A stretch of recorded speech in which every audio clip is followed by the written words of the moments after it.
Hi everyone! Welcome to Human Rights with Ness. Today I want to talk about getting married when you have a disability.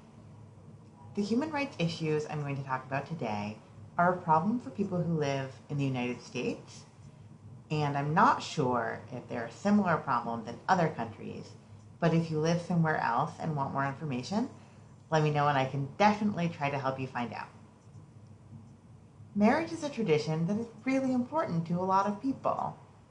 It can be a powerful way to show your commitment to someone you love, and when you're married, you get certain rights that you don't necessarily have if you're not married. When people who have a disability and get some form of government benefits like SSI, SSDI, Medicare, or Medicaid want to get married, they're affected by a policy which disability advocates call the marriage penalty. To explain how the marriage penalty works, I'm going to explain a little bit about how benefits work. SSI and SSDI are programs that allow folks to have an income when they have disabilities that make them unable to work. A lot of people think it's the government just giving people money, but it's actually a fund that you pay into through taxes, even if you don't work, and you get your own money back when you need it. Medicare and Medicaid are health insurance programs for people who do not have the ability to get health insurance through an employer and who cannot pay for private health insurance. To be eligible to get benefits like this, you have to make less than a certain amount of money. When you are a single person who's not married, they only count your income. But when you get married, they count your income and a part of your spouse's income.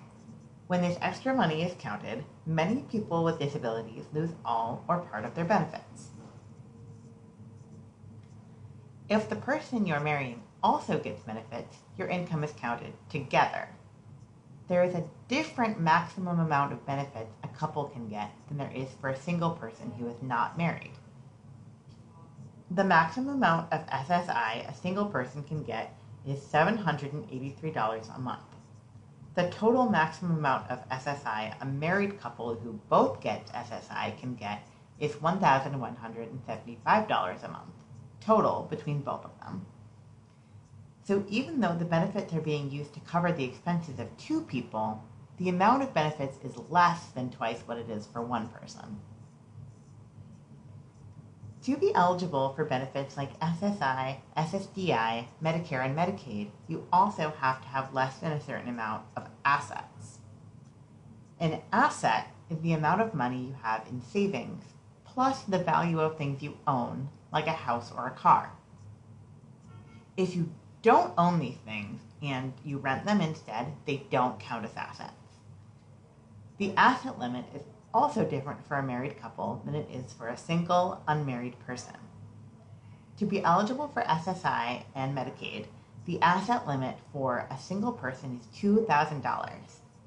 That means if you have more than $2,000 in your savings, you are no longer eligible for SSI or Medicaid. But the asset limit for a married couple is $3,000, which is less than twice what it is for a single person.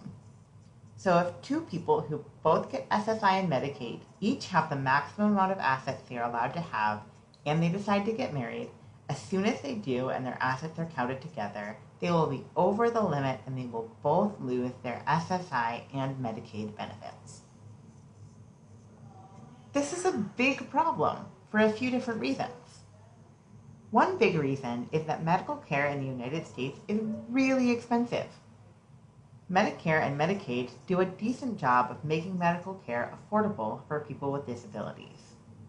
A lot of private insurance companies, including the kind of insurance you can get through your employer, don't cover some of the things that some people with disabilities might need, like PCAs or certain types of medical equipment, while some types of Medicare and Medicaid do cover these things. Without insurance to cover these things, buying them is extremely expensive.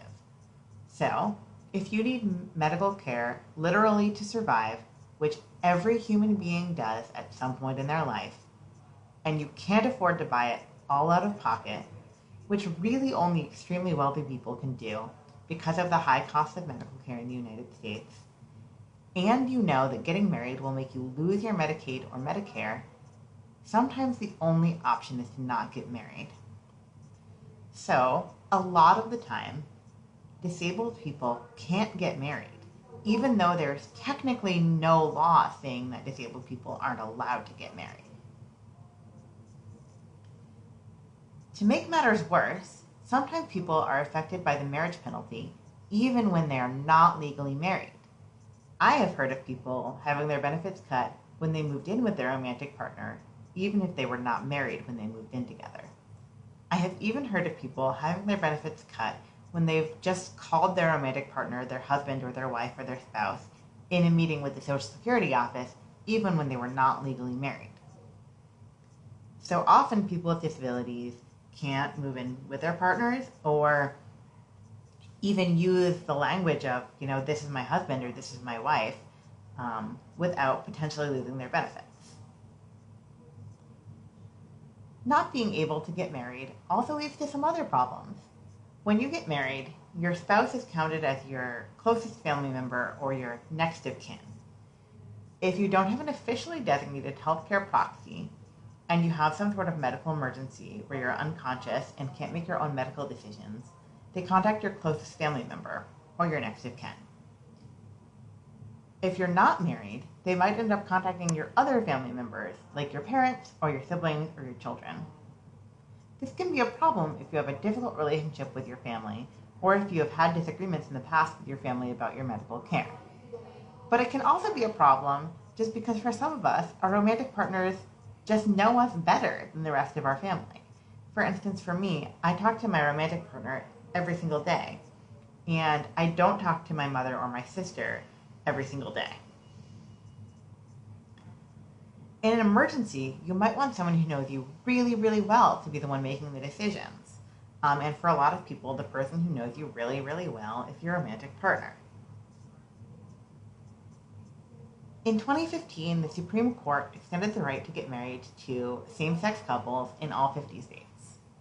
LGBTQ activists were really excited, and a lot of people were saying things like, finally, marriage equality for everyone in the United States. But we really don't have marriage equality for everyone in the United States because many disabled people cannot get married without losing their benefits that include medical care, which are literally necessary for survival. Thank you so much for watching this video. I know it was on a heavy topic today. Please feel free to comment with any questions, or if you just want to say hi or if you need support. You can also message me if that is preferred. My next human rights video will be posted on September 23rd. Until then, be well. Bye.